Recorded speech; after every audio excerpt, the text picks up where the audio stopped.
Well, good morning. Today's a very, very exciting morning for us. Our meet and greet with County Executive Rashern Baker 3. And I think he deserves a round of applause.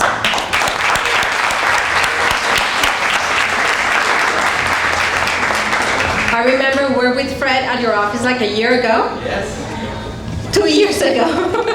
No, I think it was 2 years ago. Really amazing. And we were dreaming with this day where we could have a program and having this breakfast. Hello. Hello. Wait. Hello. Okay, now. Just have to turn it back off and then on. Anyway, we want to thank Bank of America for sponsoring the breakfast this morning. Erika Ayuso. And even though Ryan Coughlin is not here, he oversees all small business division, and he didn't even think it twice, and he's here, present in soul, right, in spirit. So Erika, thank you very much. Now, I would like to recognize some of our board members today: Fred Rifko, Treasurer of the Board, and Margarita Didonet, Vice Chairman of the Board. Both great business people and great supporters of the organization. I'm just going to talk a second about the Hispanic Chamber. The Greater Washington Hispanic Chamber was founded 40 years ago. Nobody believes that there's an organization that has been around for so many years.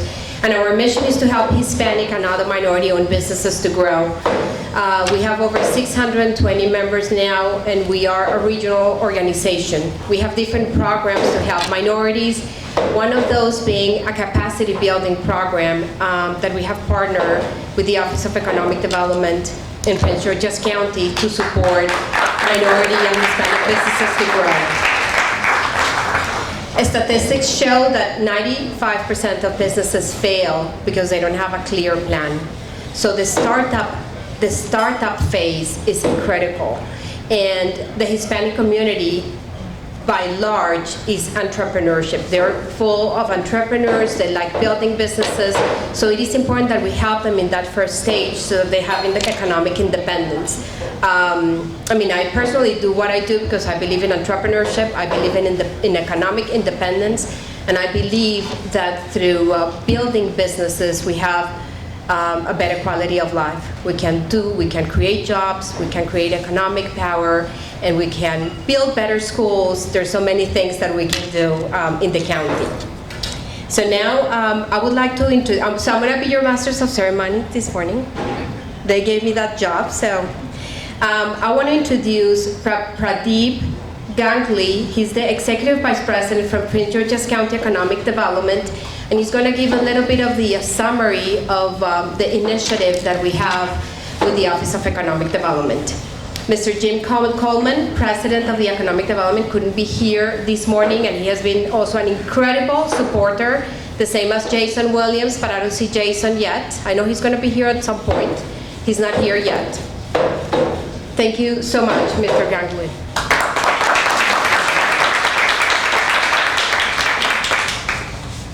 I'm here to say that the Prince George's County Economic Development Corporation is excited to have this partnership with the Greater Washington Hispanic Chamber of Commerce. We are beginning to reach out to the Hispanic business community and all other minority business communities in Prince George's County. We believe the opportunity for doing business in Prince George's County has never been greater, thanks to the leadership of Mr. Rashern Baker, our county executive. We also have a new president and CEO, Mr. Jim Coleman, who sends his greetings to you and regrets that he could not be here in person. I am very excited that we have someone from the organization in our office working with us on a day-to-day basis. Her name is Chanel. If Chanel is here, would you please, there she is. We are excited to have her as part of our Economic Development Corporation, and we look forward to reaching out to the Hispanic business community in Prince George's County and the Greater Washington area. Thank you.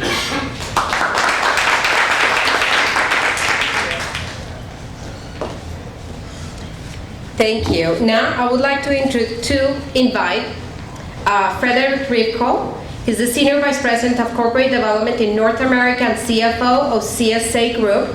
And also, CSA Group is the largest Hispanic-owned engineering firm in the United States. And he's also the treasurer of the Greater Washington Hispanic Chamber of Commerce Board of Directors. Thank you. Good morning. I was thinking this morning, what am I going to talk about today in order to introduce County Executive Baker? And I go back 6 years ago when we were starting our strategy of development in this region. So if you bear with me for a couple of minutes, I'm going to tell you a story. 6 years ago, if you remember where we were in the middle of a recession. Business was, a lot of businesses were going under. And us as a business, we were trying to figure out how are we going to reinvent ourselves? What are we going to do something different in order to survive this economic catastrophe that was going on around us? Well, we started looking, our firm is originally from Puerto Rico. I'm originally from Puerto Rico as well.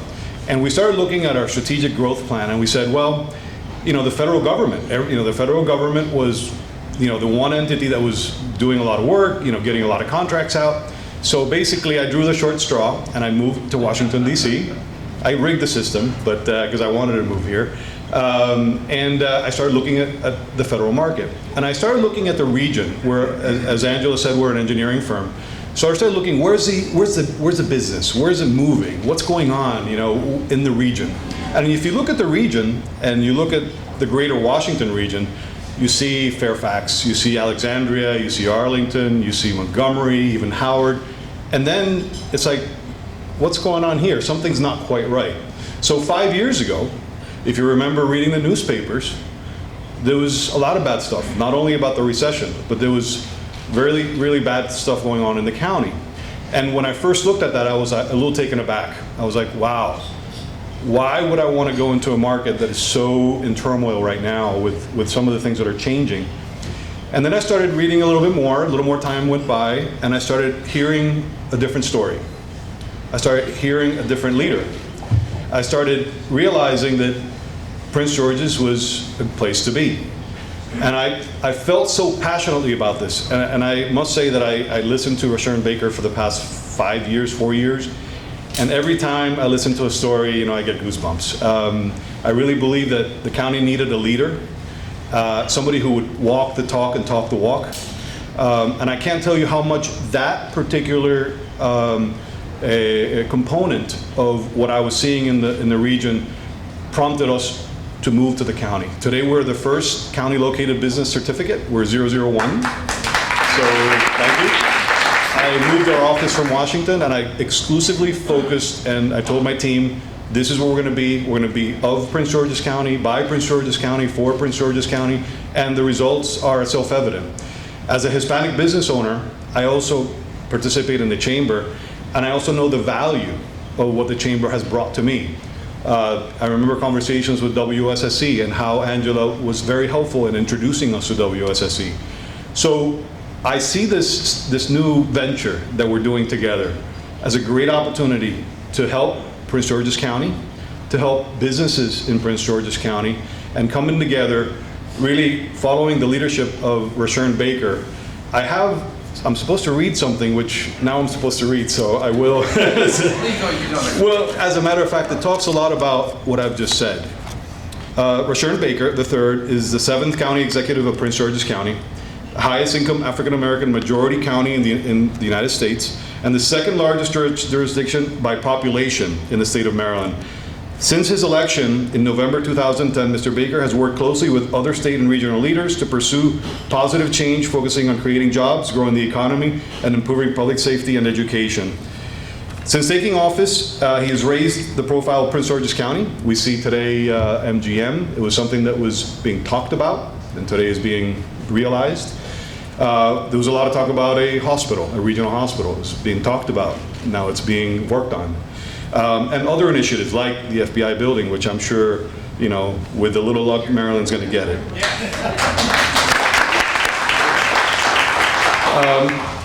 Mr. Baker established the Economic Development Incentive Fund, a fund of $50 million for businesses that want to, grow their enterprises. And he's very focused on improving education and public safety. As you know, there might be a public debate on that, but the bottom line is that we need education because that is our future. For the past 2 years, he's ensured that schools and the county public safety agencies receive adequate funding and resources. Mr. Baker graduated from Howard University, where actually it was an honor for me to listen to your speech during your award ceremony recently. He's a member of the Howard University Alumni Association and Maryland chapter of the National Association of Advancement of Colored People, NAACP, and Omega Psi Phi fraternity. Mr. Baker and his wife, Krista, live in Prince George's County, where they have raised 3 children, 1 son and 2 daughters. And I would like to welcome County Executive Rashawn Baker after no more ado. And I want to thank you for your leadership. Frederick, thank you. Can we give Fred a round of applause? That was great. You know, I wish he hadn't read the bio. He did such a great job. In fact, I'm going to talk about some of the stuff that you just talked about. Angela, can we give her a round of applause? She's doing a great job. We are so excited. I think it's only taken us for 2 years to get this going. So this is great. This partnership between the Hispanic Chamber of Commerce and our Economic Development Office is really exciting. I'm excited about it. We're excited to have you in Busboys and Poets in Prince George's County. I was on a panel not long ago, and we were talking about, I was with County Executive Leggett and my friends from Arlington and Fairfax County, and I mentioned to them that, you know, in the beginning, when the Busboys and Poets opened on U Street, the young adults who sometimes occupy my house, which I call children of mine, would go to U Street to Busboys and Poets. And I would tell them, well, listen, you can't really go there because your daddy is the county executive of Prince George's County. So please don't go spend his money in DC. They said, well, if you had something out in the county, maybe we'd spend our money there. So I was so happy when this opened, and this is one of the highest grossing Busboys and Poets in the Washington region. So can we give them a round of applause? You know, it really has turned out to be what we wanted to be, a place, a destination place where people would come, connect, fellowship, synergize in terms of where they were going, and it has turned into all of those things. And that's why this was a great place to have this meeting today. Symbolizes what we want the administration to be about. You know, I'd like to talk about some of the stuff that Frederick talked about.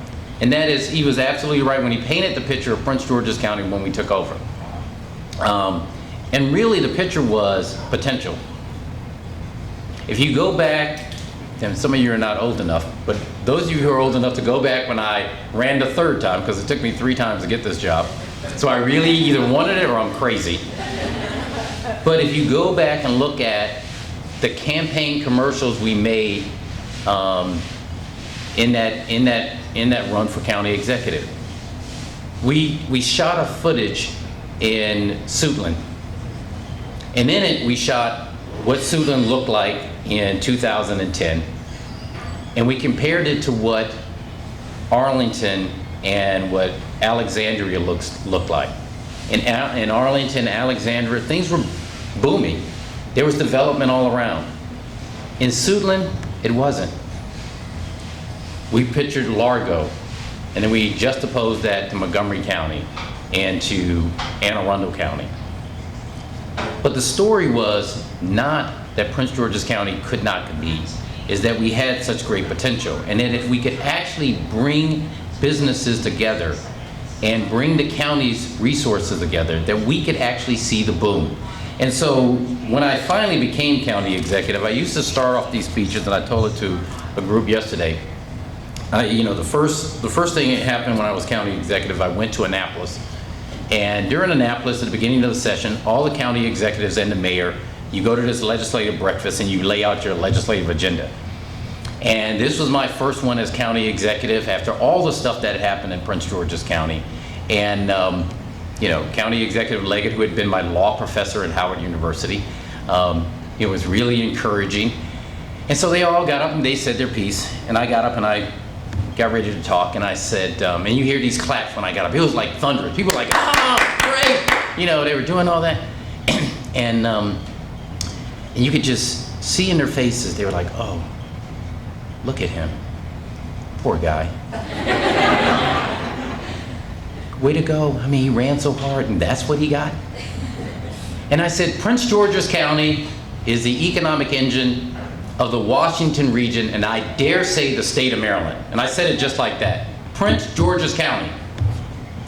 And they all clapped. They said, oh my God, he believes that. Oh, way to go, little guy.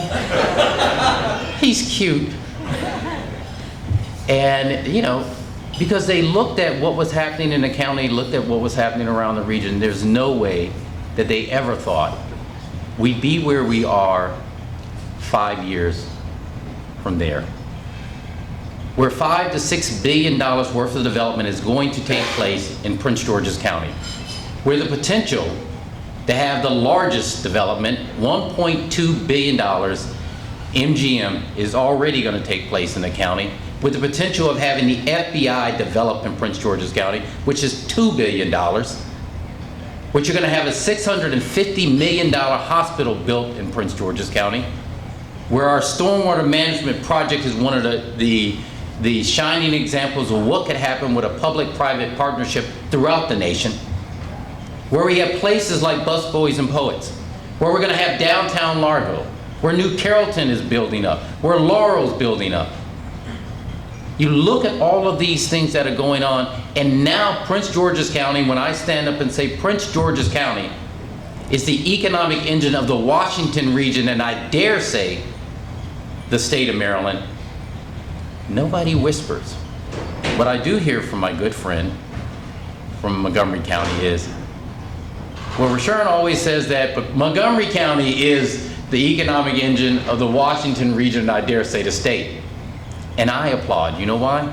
Because it shows that we are now not only equal to those regions, but we're the place of growth. So why is that important for why we're here this morning? It's because when we see all of this growth take place in the county, we want to make sure that every fabric of this county, every person, all the diversity, takes advantage of that.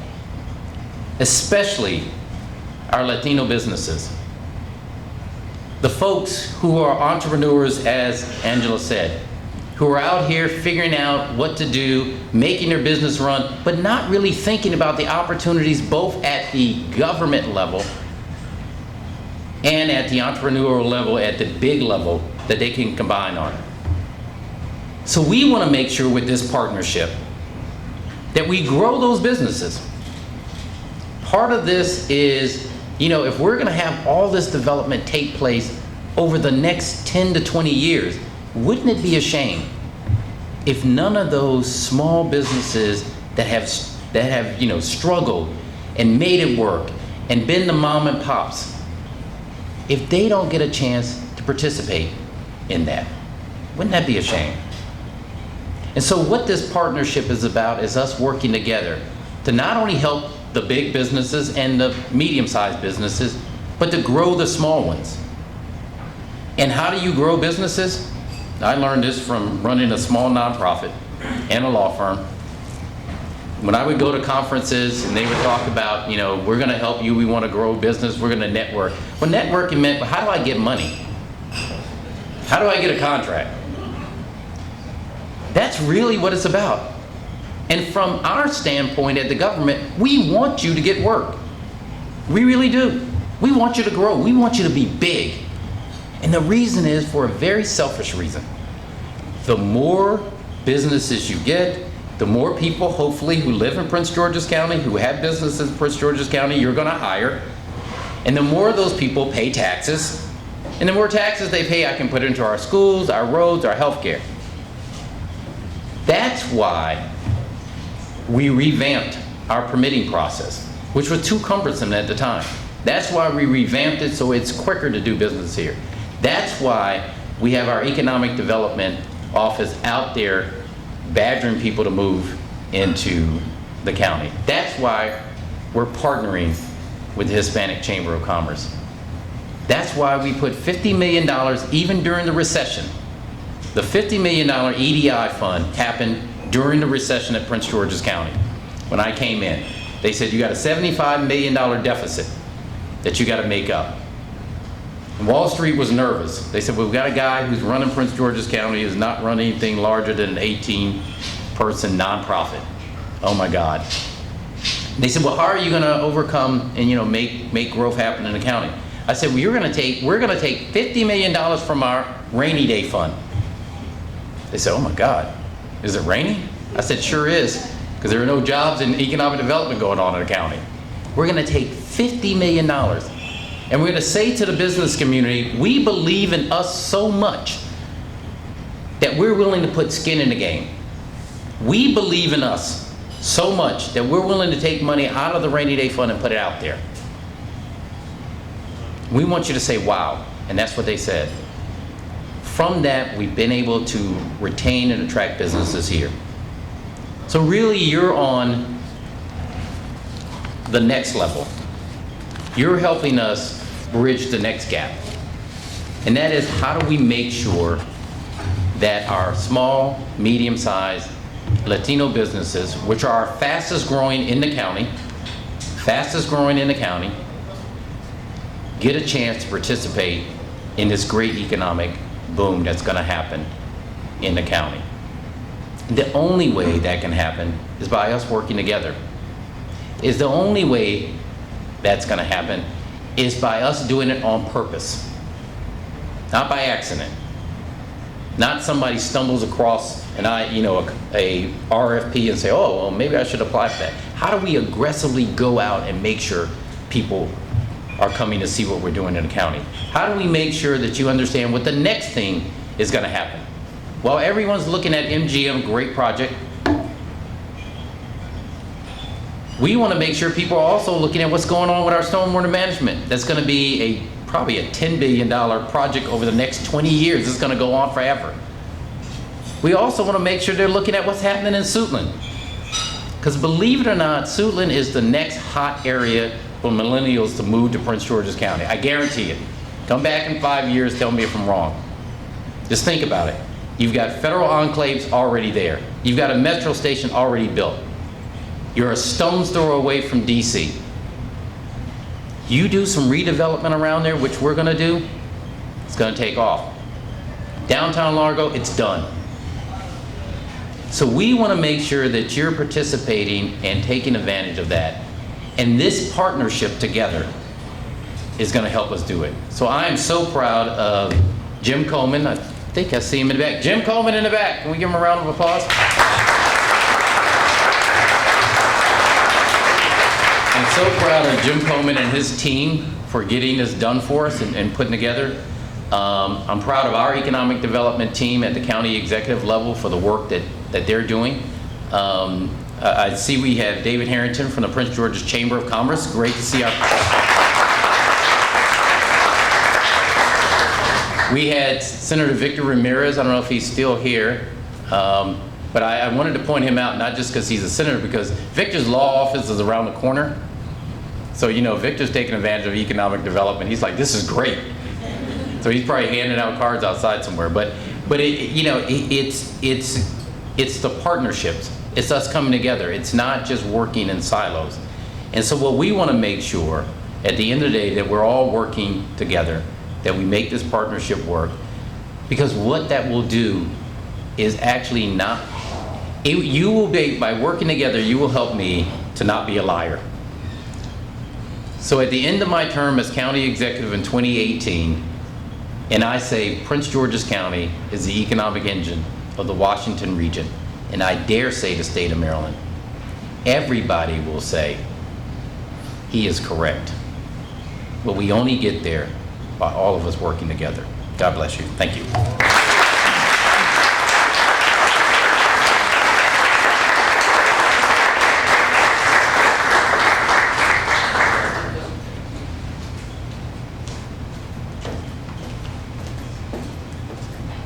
Are you inspired or are you inspired? Isn't that wonderful to listen to a true leader? Seriously.